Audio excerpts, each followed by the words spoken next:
जय श्री राधे कृष्णा। श्री ओम नमो भगवते वासुदेवाय नमः। श्री ओम नमो भगवते वासुदेवाय नमः। आज मैं आपको बैसाख मास महात्म्य सुनाने जा रही हूँ। बैसाख मास भगवान विष्णु को अति प्रिय है। इस मास में विष्णु भगवान की सेवा अर्चना और पूजा की जाती है। बैसाख मास महात्म्य के 25 अध्याय हैं। आज मैं आपको प्रथम अध्याय सुनाने जा रही हूँ। श्री वैशाख मास महात्म्य प्रथम अध्याय। मानव जाति में सर्वश्रेष्ठ श्री नर नारायण को प्रणाम करके तथा देवी सरस्वती एवं पूजनीय व्यास जी को प्रणाम करके सूत जी बोले, राजा अम्बरीश ने सृष्टिकर्ता ब्रह्मा जी के पुत्र नारद जी से पवित्र बैसाख मास महात्म्य को जानने की जिज्ञासा प्रकट की। राजा अम्बरीश ने नारद जी से निवेदन किया कि हे ब्रह्मऋषि, आपने कृपा कर वर्ष के समस्त महीनों का महात्म्य सविस्तार वर्णन किया है। मैंने भी श्रद्धा भक्ति सहित उनके यथार्थ रूप का श्रवण कर धर्म ज्ञान प्राप्त किया है। परंतु पौराणिक मान्यता अनुसार बैसाख मास वर्ष के समस्त महीनों में सर्वश्रेष्ठ माना गया है। अतएव कृपा कर बैसाख मास के महात्म्य का संपूर्ण स्वरूप सविस्तार वर्णन करने की कृपा करें। इसे सुनने की मेरी प्रबल इच्छा है।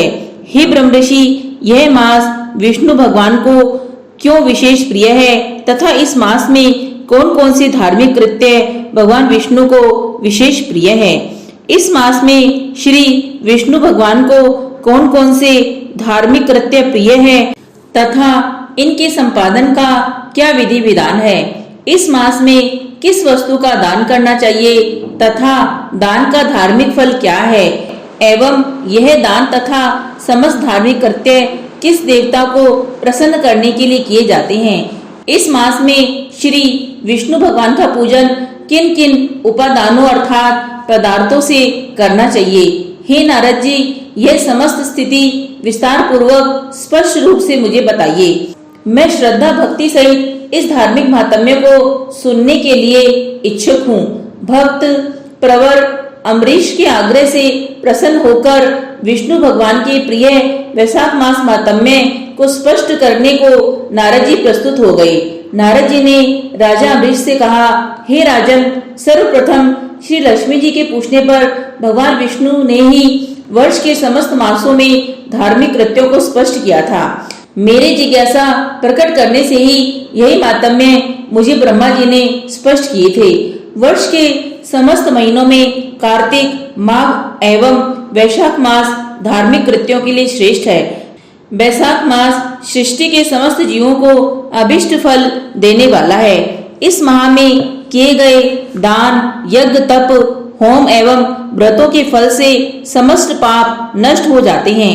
शास्त्रों के अनुसार यह मास धर्म, यज्ञ, तप, व्रतादि का सार स्वरूप है। यह देव पूजित माह है। देवगण भी इसके प्रशंसक है। महत्व के विचार से यह माह विद्या में वेद विद्या के समान, मंत्र समूह में प्रवण मंत्र के समान, वृक्षों में वृक्षराज कल्प वृक्ष के समान, गायों में कामधेनु गौ के समान, पक्षियों में पक्षीराज गरुड़ के समान, देवताओं में देवादिदेव श्री विष्णु के समान है।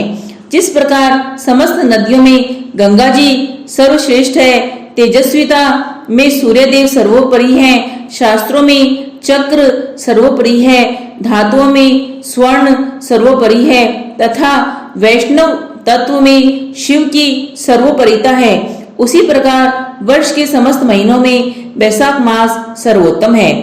वैशाख मास में अर्थात मेष संक्रांति में जो मनुष्य सूर्योदय से पूर्व स्नान आदि कृत्य कर श्री विष्णु भगवान की आराधना करते हैं, उन्हीं श्री लक्ष्मी जी सहित भगवान विष्णु की कृपा एवं प्रसन्नता प्राप्त होती है।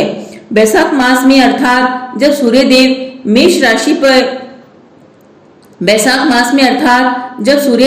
मेष राशि पर स्थित हो तो इस काल में प्रातः काल में किया गया एक भी स्नान तथा विष्णु की आराधना महापापों से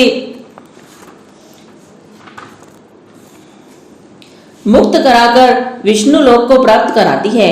बैसाख मास में स्नान के लिए चले गए एक पद में भी बैसाख मास में स्नान के लिए चले गए एक पद से भी 10,000 अश्वमेध यज्ञों के फल के समान फल प्राप्त होता है। बैसाख मास में श्रद्धा सहित स्नान संकल्प मात्र से ही 100 यज्ञों के पुण्य के समान पुण्य प्राप्त होता है। सांसारिक भयों एवं बंधनों से छूटकर विष्णु लोक को प्राप्त करता है।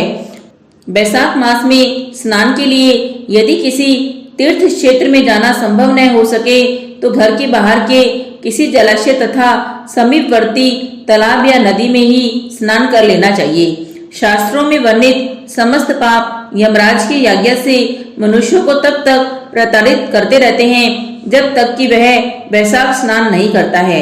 हे राजऋषि, बैसाख मास में समस्त तीर्थों के सर्वश्रेष्ठ देवगण भगवान विष्णु की आज्ञा से जल के बाहर स्थित होकर सूर्योदय के 6 घड़ी पश्चात तक मनुष्य के पुण्य लाभ के लिए ठहरे रहते हैं।